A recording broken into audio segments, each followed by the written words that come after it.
ৰেসপেক্টেড viewers, special recruitment drive 2024 নতুনকৈ regular হওয়া টিচাৰ্সৰ দৰমহাৰ কি হ'ব। লেটেষ্ট নিউজ, এই দৰমহা সম্পৰ্কে লেটেষ্ট নিউজ, মানে তেওঁলোকে জইন কৰাৰ কিছুমানৰ দেৰি হৈছে, কিছুমান অকণমান পিছতহে এপইণ্টমেণ্ট পাইছে, তো BTRত এতিয়ালৈকে দিয়াই নাই।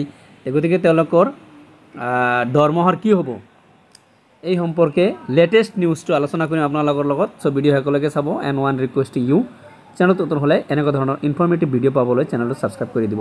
চ' লেটছ ষ্টাৰ্ট দ্য ডিছকাশ্যন।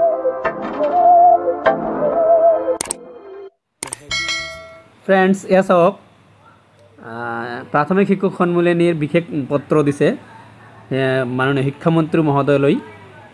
লিখিছে কি, বিশেষ নিযুক্তি প্ৰক্ৰিয়াৰে নিযুক্ত শিক্ষকসকলৰ দৰমহা সন্দৰ্ভত।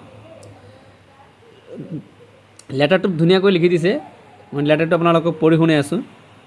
মহাশয় নমস্কাৰ গ্ৰহণ কৰিব। ৰাজ্য চৰকাৰৰ বিশেষ নিযুক্তি প্ৰক্ৰিয়াৰে নিয়মীয়া হোৱা শিক্ষকসকলে বিভিন্ন কাৰিকৰী কাৰণত যোগদান কৰোঁতে ছেপ্টেম্বৰ মাহৰ 17 তাৰিখ হৈ গ'ল। ইভেন কি BTRত এতিয়ালৈকে যোগদান কৰাই নাই। আনহাতে আন একাংশই এতিয়ালৈকেও যোগদান কৰিব পৰা নাই আৰু প্ৰায় 4% এতিয়াও নিযুক্তি পত্ৰই ওলোৱা নাই। সাধাৰণতে নীতিমতে শিক্ষা বিভাগে যোগদানৰ তাৰিখৰ পৰাহে দৰমহা দিয়ে। বাকী দিনকেইটাৰ দৰমহাখিনি পূৰ্বৰ নিয়োগকৰ্তাৰ পৰা দিব লাগে যদিও বিল বনাব নিৰ্দেশ দিয়া নাই। জানিব দিয়া মতে সেই দিনকেইটাৰ দায়িত্ব কোনেও ল'ব বিচৰা নাই। শিক্ষকসকল এনেয়ে বহু মনকষ্টত আছে, তাতে আকৌ সম্পূৰ্ণ দৰমহা নাপালে বিপদত পৰিব। শিক্ষকসকলৰ লোন আদি আছে, মানে একাংশ শিক্ষকৰ লোন আছে, মষ্ট প্ৰবলি আজিকালি বেছিভাগেৰে থাকে।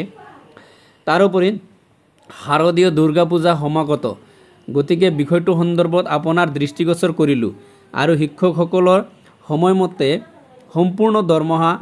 সম্পূৰ্ণ মাহৰ দৰমহা পোৱাত যাতে কোনো দেৰি নহয় তাৰ ব্যৱস্থা গ্ৰহণৰ অনুৰোধ জনালোঁ।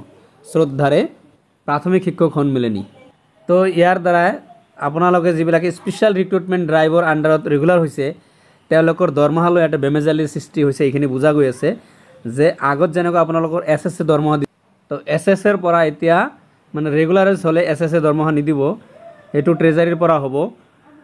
তো গতিকে যিবিলাকে ছেপ্টেম্বৰ মাহত 15, 16 বা এতিয়ালৈকে জইন কৰা নাই তেওঁলোকৰ কাৰণে এই ছেপ্টেম্বৰ মাহৰ 15 আৰু 16ৰ পৰাইহে দৰমহা দিব আৰু কি, তাৰমানে জইনিং ডেটৰ পৰাই দৰমহা দিব। তো বাকীখিনি কি হ'ব, তো এই সন্দৰ্ভত প্ৰাথমিক শিক্ষক সন্মিলনীয়ে লেটাৰ লিখিছে শিক্ষামন্ত্ৰী মহোদয়লৈ।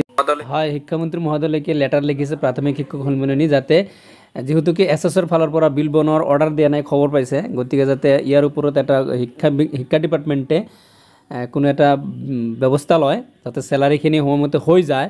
হয় SSCৰ পৰা দিয়ক, নহ'লে ৰেগুলাৰৰ পৰা দিয়ক, ফুল মাহৰ দৰমহাটো দিব লাগে। এনেকুৱা সন্দৰ্ভত লেটাৰ লিখিছে শিক্ষামন্ত্ৰী মহোদয়লৈকে।